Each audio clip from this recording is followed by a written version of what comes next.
یہ ساری زندگی دین کے لیے وقف ہو گیا، دین کی خدمت کی جائے، اسی میں فائدہ ہے اور اسی میں اللہ کی رضا ہے۔ دین کے لیے جو بندہ نکلتا ہے، دین کے لیے جو بندہ پیسہ دیتا ہے، جان لگاتا ہے، اللہ پاک اسے کبھی بھی معلوم نہیں کرتا، دنیا میں بھی اور بعد مرنے کے بھی، اور مرنے کے بعد معاشرے کے میدان میں اٹھنے تک سارے جتنے لمحات ہیں، جس شخص نے دین کے لیے زندگی بسر کی، دین کے لیے وقت گزارا، دین کے لیے کوشش کی، دین کے لیے محنت کی، دین کے لیے جان ماری، دین کے لیے بھاگ لگایا، اللہ پاک اسے معلوم نہیں کرے گا، اپنے خزائن رحمت سے اسے نوازے گا۔ قاضی سلطان حمید کی یہ سورہ توبہ ہے، اس کی آیت مبارکہ میں آپ کے سامنے تلاوت کرتا ہوں۔ اللہ پاک اپنے محبوب سے اور محبوب کی زبان مبارک کے ذریعے ایک پیغام دے رہے ہیں۔ اے محبوب فرما دیجیے، قل ان کان آباؤکم وابناؤکم واخوانکم وازواجکم وعشیرتکم واموال اقترفتموها وتجارة تخشون کسادها ومساکن ترضونها احب الیکم من اللہ ورسولہ وجہاد فی سبیلہ فتربصوا حتی یاتی اللہ بامرہ واللہ لا یہدی القوم الفاسقین۔ یہ سورہ توبہ ہے۔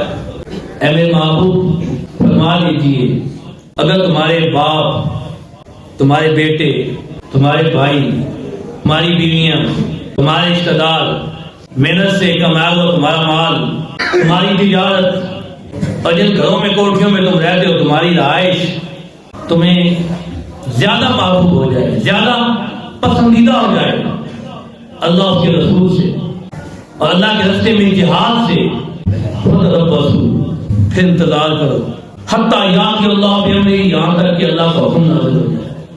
لوگ دین سے دور ہیں، دنیا کے لیے پیسہ خرچ کرتے ہیں، بڑی بڑی ہاؤسنگ سوسائٹیاں بنا دی، بڑے بڑے محلات بنا دے، بینک میں بڑا پیسہ اکٹھا کر دیا، حرام کمایا، حرام کی کمائی سے اپنی رائش و زیبائش کا اہتمام کیا اور دنیا کی دولت نے انہیں اندھا کر دیا۔ اور جب دین کی بات آئے، عزت رسول کی بات آئے، ناموس رسالت کی بات آئے، ختم نبوت کی بات آئے، یہ اپنا مال بچاتے ہیں، اپنا کاروبار بچاتے ہیں، اپنی دکانیں بچاتے ہیں اور دین کے لیے نہ جان قربان کرتے ہیں، نماز قربان کرتے ہیں، تو اللہ ان سے مخاطب ہے، فتربصوا، انتظار کریں یہاں تک کہ اللہ کا حکم آئے، اللہ کی طرف سے عذاب آئے۔ آج امت مسلمہ کی جو مجموعی حالت ہے، یہ تو خوش نصیب ہے جنہوں نے اللہ کے دین کے لیے جگہ دی اور جنہوں نے محنت کی، پیسہ دیا، جان لگائی، شاندار اللہ کا گھر تعمیر کیا۔ یہ تو خوش نصیب لوگ ہیں جن کو اللہ نے مال بھی دیا اور مال کو حق جگہ لگانے کا سلیقہ بھی عطا کیا، لیکن وہ جو اپنے مال کو پسندیدہ رکھتے ہیں، اللہ فرماتے ہیں انتظار کریں یہاں تک کہ اللہ کا حکم آئے۔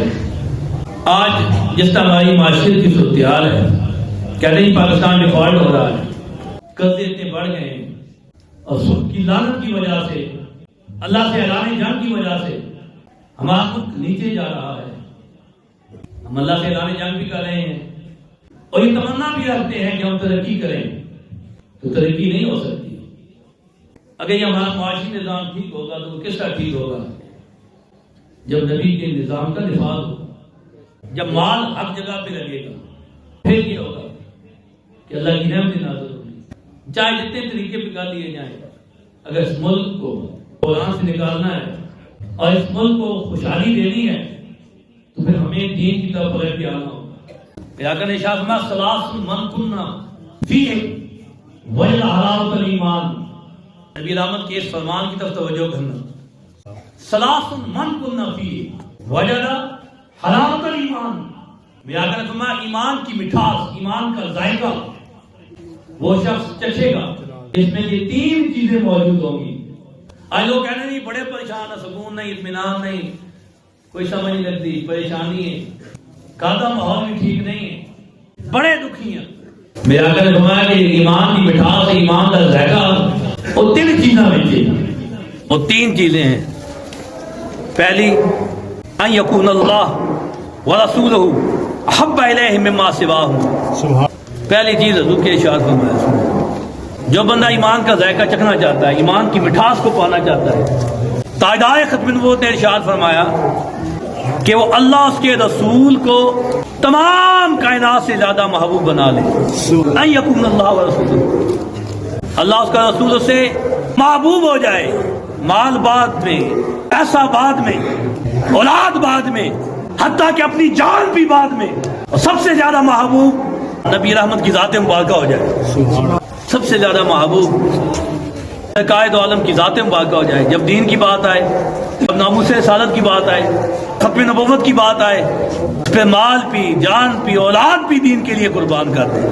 اسی دعوے بڑے کرتے ہیں نا جی کہ سانو حضور نال بڑا پیار ہے، حضور نال بڑی محبت، دین نال ساڈا، لیکن عملاً اسی کچھ بھی نہ ہو. یقین کرو سانو میں دس، بندہ حضور نال محبت کرے تو بے نمازی نہیں ہو سکتا.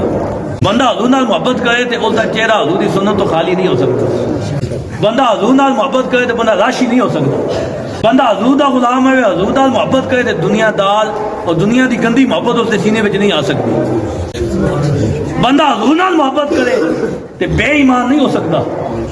بندہ حضور نال محبت کرے تو بندہ جھوٹا نہیں